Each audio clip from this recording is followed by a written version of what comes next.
श्री स्वामी समर्थ। माझ्या सगळ्या खोडताईंचं, मैत्रिणींचं आणि स्वामी भक्तांचं माझ्या यूट्यूब चॅनलमध्ये मनापासून स्वागत आहे। आजचा दिवस तुम्हाला सुखाचा, समाधानाचा, आनंदाचा आणि भरभराटीचा जाओ हीच महाराजांच्या चरणी प्रार्थना करते आणि आपल्या आजच्या नवीन व्हिडिओला सुरुवात करते। येळकोट येळकोट जय मल्हार सदानंदाचा येळकोट, मार्तंड भैरवाच्या नावाने चांग भलं। व्हिडिओच्या सुरुवातीला बोललेल्या या वाक्यावरूनच तुमच्या लक्षात आलं असेल की आजचा आपला हा जो व्हिडिओ आहे तो उद्या जी आपली खंडोबाची नवरात्राची घटस्थापना होणार आहे त्याबद्दलची आपण सर्व माहिती, पूजा विधी या व्हिडिओमध्ये पाहणार आहोत। बघा, खंडोबा नवरात्र घटस्थापना ही मार्गशीर्ष शुद्ध प्रतिपदा ते शुद्ध षष्ठी म्हणजेच चंपाषष्ठी या दरम्यान खंडोबा महाराजांचा नवरात्र उत्सव याला षडरात्र उत्सव असं देखील म्हणतात, हा साजरा केला जातो। मणी आणि मल्लासूर या दोन राक्षसांशी युद्ध करून खंडोबा महाराजांनी चंपाषष्ठीच्या दिवशी त्यांचा वध केला होता। या नवरात्रीमध्ये ज्यांचं कुलदैवत खंडोबा आहे त्यांच्या घरी घटस्थापना केली जाते। देवीच्या नवरात्र उत्सवाप्रमाणेच कुलधर्म केला जातो, कुळाचार केला जातो। खंडोबा नवरात्री घटस्थापना कशी करावी, कुळधर्म कसा करावा, कुळाचार कसा करावा, पंचमीच्या दिवशी काय करायचं, चंपाषष्ठीला काय करायचं, पूजा कशी करायची, खंडोबा नवरात्रीच्या प्रत्येक दिवसाचं महत्त्व, या दरम्यान खंडोबा महाराजांची कोणती स्तोत्र, मंत्र, त्यानंतर कोणती सेवा करायची, ही सर्व माहिती आपण या आजच्या व्हिडिओमध्ये बघणार आहोत। तत्पूर्वी जर तुम्ही माझ्या चॅनेलवरती पहिल्यांदा नवीन आला असाल तर व्हिडिओला लाईक करा, तसेच चॅनेलला सबस्क्राईब करा आणि असेच नवनवीन माहितीपूर्ण व्हिडिओ पाहण्यासाठी बेल आयकॉनला देखील क्लिक करा, ज्यामुळे मी माझ्या चॅनेलवरती नवीन व्हिडिओ अपलोड करेल त्याचे नोटिफिकेशन अगदी सहजपणे तुमच्यापर्यंत पोहोचेल आणि तुम्ही एक पण व्हिडिओ मिस करणार नाही। तुम्ही जर स्वामी भक्त असाल तर कमेंटमध्ये नक्की लिहा श्री स्वामी समर्थ। येळकोट येळकोट जय मल्हार सदानंदाचा येळकोट। बघा, खंडोबा नवरात्री कधी सुरू होत आहे? 2024 2 डिसेंबर रोजी खंडोबा नवरात्रीची सुरुवात होणार आहे। 2 डिसेंबर ते 7 डिसेंबर हा जो कालावधी आहे तो खंडोबा नवरात्रीचा असणार आहे।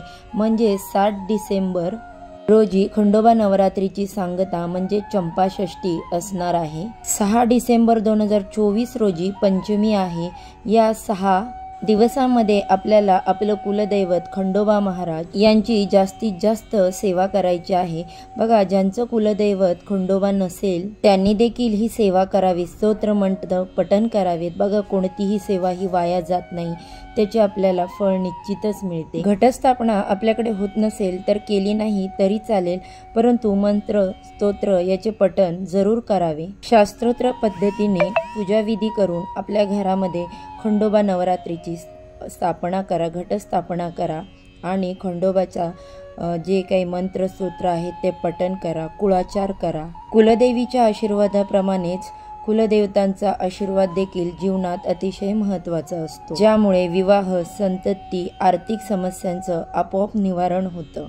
आता आपण प्रथम खंडोबा नवरात्रीची घटस्थापना कशी करावी हे पाहणार आहोत। या घटस्थापनेसाठी आपल्याला कोणकोणतं साहित्य लागणार आहे ते पाहणार आहोत। यासाठी आपल्याला सर्वप्रथम घटस्थापनेसाठी कलश, नारळ, सुपारी, हळकुंड, त्याच्यानंतर खारीक, बदाम, विड्याची पानं, त्यानंतर फुलं, शंख, आपल्या कुलदेवतेचा टाक किंवा मूर्ती, घंटी आणि आपल्याला अभिषेक करण्यासाठी पंचामृत, त्याचबरोबर प्रथम पूजनीय गणपती बाप्पांची मूर्ती देखील आपल्याला इथे लागेल। हे सगळं साहित्य एका ताटामध्ये व्यवस्थित घटस्थापनेच्या वेळी जवळ घेऊन बसा, म्हणजे तुम्हाला घटस्थापना करता वेळी सतत उठावं लागणार नाही। 2 डिसेंबर 2024 रोजी आपल्याला घटस्थापना करायची आहे। या दिवशी आपल्याला सकाळी लवकर उठायचं आहे, आपलं घर स्वच्छ करायचं आहे, अंगण स्वच्छ करायचं आहे, उंबाट्याला हळदीचं लेपन करायचं आहे। बघा, कोणत्याही शुभ कार्याच्या दिवशी आपण उंबाट्याला हळदीचं लेपन करतो। त्यानंतर आपल्याला आपलं देवघर स्वच्छ करून घ्यायचं आहे आणि आपल्या घरामध्ये मंदिरामध्ये ज्या काही देवांच्या मूर्त्या आहेत त्या सर्व स्वच्छ करून घ्यायच्या, त्यांना अभिषेक घालायचा, स्नान घालायचं। कारण आपण ज्या दिवशी घटस्थापना करणार आहोत त्या दिवशी आपण त्यांची पानांवरती जी पूजा करणार आहोत ती आपण 5 दिवसांनी डायरेक्ट चंपाषष्ठीला चंपाषष्ठी झाल्यानंतर घट उठल्यानंतर ती पूजा उचलणार आहोत। म्हणजेच हे देव जे आहेत ते 2 तारखेला पानांवरती बसणार, ते चंपाषष्ठीच्या दुसऱ्या दिवशी उठले जातात, म्हणून आपल्याला पूजाविधी करून घ्यायचा आहे। आपल्या घरातील देवपूजा झाल्यानंतर सर्व देवांची आपल्याला जिथे घटस्थापना करायची आहे ती जागा स्वच्छ गोमूत्र, पाणी, गंगाजल टाकून पुसून घ्यायची आहे। एक चौरंग किंवा पाट घ्यावा, त्यावरती पिवळे वस्त्र अंतरायचे आहे, त्यावरती खंडोबा महाराजांचा फोटो आपल्याला ठेवायचा आहे। त्यासाठी थोडा अक्षदा ठेवायच्या, त्याच्यावरती हळदी कुंकू अर्पण करायचं आणि तिथे तो फोटो ठेवायचा। पूजेची सुरुवात करण्या अगोदर आपल्या कपाळाला हळदी कुंकू लावून घ्यायचं। स्त्रियांनी हळदी कुंकू लावा, जर पुरुष घट बसवणार असतील तर त्यांनी कुंकू आपल्या कपाळाला लावा। चंदनस्य महत्व पुण्य पवित्र पापन नाशनम अपादहरित नित्य लक्ष्मी तिष्ठती सर्वदा। संपूर्ण जी पूजा आपण मांडलेली आहे किंवा सुरुवात केलेली आहे त्याच्यावरती फुलांनी पाणी शिंपडायचं आणि फुलांनी पाणी शिंपडताना आपल्याला हा मंत्र बोलायचा, ओम अपवित्र पवित्रो वा सर्वावस्य गोतापि वा य समे स्मरेत पुंडरीकाक्षस बाह्यभ्यंतर शुची। यानंतर सर्वप्रथम आपण दीप प्रज्वलित करून घ्यायचा आहे। त्या दिव्याला हळदी कुंकू अक्षदा व्हायच्या आहेत, फूल अर्पण करायचं आहे आणि त्यानंतर ओम श्री दीप देवताभ्य नमः गंधाक्षदा पुष्प समर्पयामी असा मंत्र बोलायचा आहे। दीपपूजन झाल्यानंतर आता आपण आचमन करणार आहोत।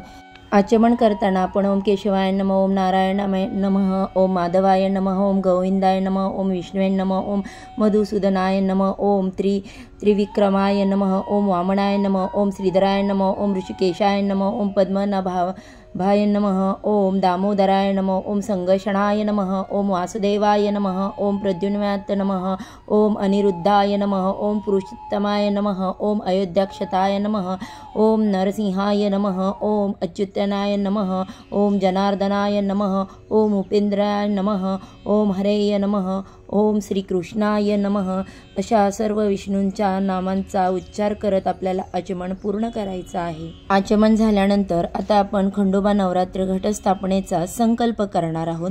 त्यासाठी आपल्याला उजव्या हातामध्ये एक फूल घ्यायचं आहे, त्यामध्ये एक पळी पाणी घालायचं, त्याच्यावरती हळदी कुंकू अक्षदा अर्पण करायचे आणि मनोमन खंडोबा महाराजांचं स्मरण करायचं आणि बोलायचं, तितीर विष्णुस्थाना वारो नक्षत्र विष्णुरेवच योगेश करणसे चैव सर्व विष्णुमय जगत अद्य एव गुण विशेषताय शुभ पुण्यतिथ्याय मम आत्मनं सकलशास्त्र पूर्णोक्त फलाप्राप्त श्री तुलसी देवी प्रीत्यार्थम अस्मनांक सर्वशा सकल कुटुंबाना क्षेमस्थैर्य आयु आरोग्य ऐश्वर्य तुलसी कृपा प्रसादनार्थ श्री ज्याचं आपलं नाव आहे गोत्र आहे ते म्हणायचं। अद्य शुभयोगे शुभकर्णे शुभवासरे विष्णुते ते प्रतिवार्षिक विमिहत ज्ञानेन यथा मिलितोपचार द्रव्ये श्री खंडोबा षडरात्र पूजा मालाबंधनम असं बोलायचं। आता हा झाला आपल्या पूजेचा संकल्प।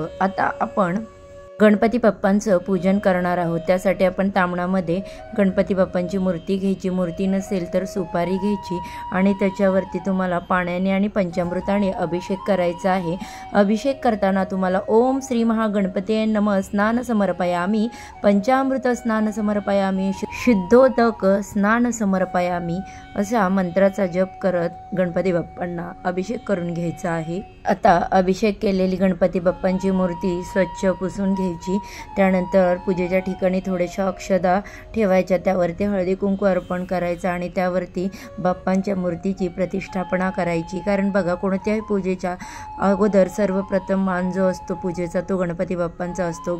बाप्पांची षडोपचारी पूजा करून घ्यायची। नंतर आपण कलश स्थापना करणार आहोत। त्यासाठी शुद्ध जलाने एक तांब्या भरलेला घ्यायचा, त्यानंतर त्याच्यामध्ये हळदी कुंकू अक्षदा 1 रुपयाचं नाणं 1 फूल आणि ज्या दुर्वा आहेत त्या आपल्याला टाकायच्या आहेत। त्यानंतर 1 सुपारी देखील त्याच्यामध्ये टाकायची आहे। कुंकवाने आपल्याला खालून वर असे 5 नाम ओढून घ्यायचे। त्यानंतर कुंकवाने स्वस्तिक काढायचं, बाजूला 2 उभ्या रेषा ओढून घ्यायच्या आणि कलशावरती 5 विड्याची पानं ठेवायची आणि त्यावर आपल्याला नारळ ठेवायचा आहे। त्यानंतर कलशाची षडोपचारी पूजा करून घ्यायची। उजव्या हाताला शंखाची स्थापना करून घ्यायची। शंखाला कधी हळदी कुंकू लावायचं नाही, तुम्ही अष्टगंध लावू शकता। त्यानंतर घंटीची आपल्याला पूजा विधी करून घ्यायची आहे। षडोपचारे हळदी कुंकू अक्षदा अर्पण करून फूल अर्पण करायचं आहे। त्यानंतर एका तांबणामध्ये आपण अक्षदा ठेवायच्या। जर तुमच्याकडे खंडोबा महाराजांची मूर्ती किंवा जो काही टाक असेल तो तुम्ही घ्यायचा आहे, त्याच्यावरती अक्षदा व्हायच्या। त्यानंतर हळदी कुंकू अर्पण करायचे आणि आपल्याला अभिषेक करून घ्यायचा आहे। त्यानंतर खंडोबा महाराजांचा टाक स्वच्छ पुसून आपल्याला 2 जोड विड्याची पानं घ्यायची। वरच्या पानावर कुंकवाने स्वस्तिक काढायचं आहे आणि त्यावर अक्षदा अर्पण करून खंडोबा महाराजांचा टाक आपल्याला त्यावरती ठेवायचा आहे। तो म्हणजे असा झोपलेल्या अवस्थेत ठेवायचा आहे, उभा करायचा नाही। बघा, प्रत्येकाचा कुळाचार हा वेगवेगळा असतो। प्रत्येकाने आपल्या कुळाचारानुसार घट बसवावे। तर काही जण देव झोपवतात, काही जण भंडाऱ्यामध्ये झोपवतात, तर काही जणांकडे जो घटस्थापना आहे ती नवरात्र उत्सवाप्रमाणे केली जाते। तर आपल्या कुळाचाराप्रमाणे प्रत्येक जणांनी करावं। त्यानंतर खंडोबा महाराजांना कापसाची वस्त्र अर्पण करा, भंडारा वाहा आणि फूल अर्पण करा। त्यांची षडोपचारी पूजा करून घ्यायची आणि त्यानंतर आपण जी सेवा करणार आहे, म्हणजे जो ग्रंथ असेल आपल्याकडे खंडोबा महाराजांचा, त्या पोथीचे देखील इथे आपण चौरंगावर पूजन करून घ्यायचं आहे। बघा, नवरात्र उत्सवाप्रमाणेच आपल्याला इथे अखंड दिवा देखील प्रज्वलित करायचा आहे। तो अखंड दिवा आपल्याला चंपाषष्ठीपर्यंत तेजत ठेवायचा आहे। जर तो कधी हवेनी वगैरे काही कारणाने शांत झाला तर मनामध्ये कसलीही चिंता आणायची नाही किंवा विचार करायचा नाही। खंडोबा महाराजांचं नामस्मरण करायचं आणि पुन्हा तो दिवा प्रज्वलित करायचा आहे। प्रत्येकाने आपल्या कुळाचारानुसार घट बसवायचं आहे। मी मगाशी सुद्धा सांगितले, तर आमच्याकडे नवरात्रीप्रमाणे घट बसवले जातात। तर आपण नवरात्रीसारखाच कलश घ्यायचा, त्याच्यामध्ये पाणी घेऊन हळदी कुंकू अक्षदा फूल वगैरे 1 रुपयाचं नाणं, त्याच्यानंतर सुपारी दुर्वा कलशामध्ये अर्पण करायच्या। कलशाला 5 बाजूंनी हळदी कुंकवाची नाम ओढायचे। त्याच्यानंतर स्वस्तिक तयार करायचं आणि असंच मातीमध्ये सगळं धान्य पेरून हा जो घट आहे तो स्थापन करायचा आहे। या घटाला रोज सकाळी आपल्याला माळा देखील नवरात्रीप्रमाणेच घालायच्या आहेत। त्याच्यानंतर इथे आपण अखंड दिवेची देखील स्थापना करणार आहोत नवरात्रीप्रमाणेच। आणि हे सर्व झाल्यानंतर रोज आपल्याला जो आपण ग्रंथपठण करणार आहोत, कोणताही असो, जो तुम्ही आणलेला आहे, मल्हारी सप्तशती मार्तंड भैरव वगैरे, तर त्याचं पठण करायचं आहे। रोज आरती करायची आहे। मल्हारी महाराजांचं आपल्याला नामस्मरण करायचं आहे आणि त्यांना गोड नैवेद्य दाखवायचा आहे। तसाच नवरात्राप्रमाणे उपवास देखील करायचा आहे। कोणी बघा नवरात्रासारखा पूर्ण 6 दिवस उपवास करतो, चंपाषष्ठी दिवशी उपवास सुटले जातात, किंवा कोणी उठता बसता अशाप्रमाणे देखील उपवास करतो। त्याप्रमाणे तुम्ही तुमच्या कुळाचाराप्रमाणे उपवास करायचा आहे। घटाला न चुकता रोज माळ घालायची आहे।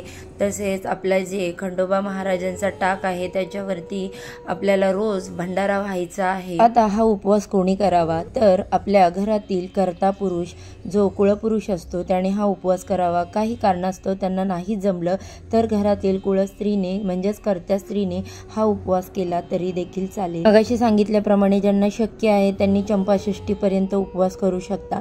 ज्यांना शक्य नाही होत, बघा काही कारणास्तव आता अनेकांना काही आजार असतात, त्याच्या गोळ्या चालू असतात, तर नाही शक्य झालं तर घटस्थापने दिवशी उपवास पकडायचा। त्यानंतर पंचमीला तो उपवास पकडून ते चंपाषष्ठीला सोडायचा। असा उठता बसता आपल्याला उपवास करायचा आहे। या 6 दिवसामध्ये तुम्हाला जमेल तेवढे, तुम्हाला वेळ भेटेल तसा खंडोबा महाराजांची जी काही स्तोत्र मंत्र तुम्हाला माहीत आहेत ती पठण करायची। आपण ज्याप्रमाणे दुर्गा सप्तशतीचं नवरात्रामध्ये पारायण करतो, तसंच खंडोबा नवरात्रामध्ये आपल्याला खंडोबा सप्तशतीचं पारायण देखील करायचं आहे। ही सेवा आपल्याला आवर्जून करायची आहे। आपल्या सगळ्यांचे करता धरता देव म्हणजे भगवान श्री हरी शंकर आहेत आणि या शंकरांचा अवतारच खंडोबा महाराज आहेत। त्यामुळे प्रत्येकाने या षडरात्र उत्सवामध्ये जेवढी जमेल तेवढी खंडोबा महाराजांची सेवा करायची आहे। आता आपण बघूया पंचमीला काय करायचं। पंचमी तिथी ही नवरात्र उत्सवातली म्हणजे खंडोबाच्या अगदी महत्त्वाची मानली जाते। तर ही 6 डिसेंबर 2024 रोजी आहे। या दिवशी संध्याकाळी आपल्याला बाजरीच्या पिठाचे तूप घालून 5 दिवे तयार करायचे, सोबतच 2 मुटके देखील बनवायचे आहेत आणि या दिव्यांनी घटाला ओवाळायचं आहे। पंचमीच्या दिवशी आपल्याला हा विधी करायचा आहे संध्याकाळी। त्यानंतर चंपाषष्ठीच्या दिवशी काय करायचं तर खंडोबा नवरात्राचा शेवटचा दिवस चंपाषष्ठी म्हणजे 7 डिसेंबर 2024 रोजी आलेली आहे। चंपाषष्ठीच्या दिवशी खंडोबा नवरात्रीची सांगता असते। या दिवशी घटाचं विसर्जन केलं जातं। चंपाषष्ठीच्या दिवशी सकाळी आपली सर्व देवपूजा आटपल्यानंतर आपल्याला खंडोबा महाराजांच्या टाकावरती भंडारा व्हायचा आहे आणि श्रीसूक्ताचं पठण करायचं। त्यानंतर दिवटी जी आहे ती प्रज्वलित करायची। आता ही सगळी देवपूजा झाल्यानंतर आपल्याला या दिवशी खंडेराव महाराजांना नैवेद्य अर्पण करायचं आहे। त्याच्यामध्ये आपल्याला पुरणपोळीचा नैवेद्य केला तरी देखील चालेल, पण काही जणांकडे अशी कुळाचार व पद्धत आहे, आमच्याकडे ही आहे की बाजरीची भाकरी केली जाते, त्याच्यावरती वांग्याचं भरीत, कांद्याची पात आणि गाजर हा नैवेद्य खंडोबा महाराजांना अर्पण केला जातो। तुम्ही तुमच्या कुळाचारानुसार नैवेद्य अर्पण करू शकता। त्यानंतर आपल्याला आरती करायची आहे। सर्वप्रथम गणपती बाप्पांची, देवीची, त्यानंतर खंडेराव महाराजांची आरती करायची। आपल्या घराच्या जवळपास जर घोडा, कुत्रा किंवा गाय काही जे असेल त्यांना घास द्यायचा आहे। यानंतर तळी भरली जाते। तळी भंडार हा विधी एक महत्त्वाचा असतो, ते आपल्याला चंपाषष्ठीच्या दिवशी करायचे आहे। तर हा व्हिडिओ आपण आपल्या चॅनेलवरती लवकरच अपलोड करणार आहोत। अशा पद्धतीने आपल्याला खंडोबा महाराज नवरात्र घटस्थापना करायची आहे, सर्व पूजा विधी करायचे आहेत, विसर्जन करायचं आहे। वेळेसोबतच प्रत्येक जो दिवस आहे त्याचा व्हिडिओ आपण आपल्या चॅनेलवरती अपलोड करण्याचा प्रयत्न करणारच आहोत।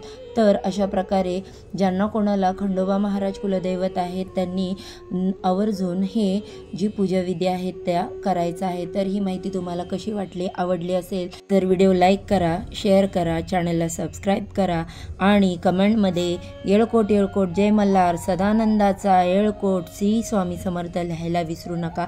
आजचा व्हिडिओ इथेच संपवते। सर्वांना श्री स्वामी समर्थ।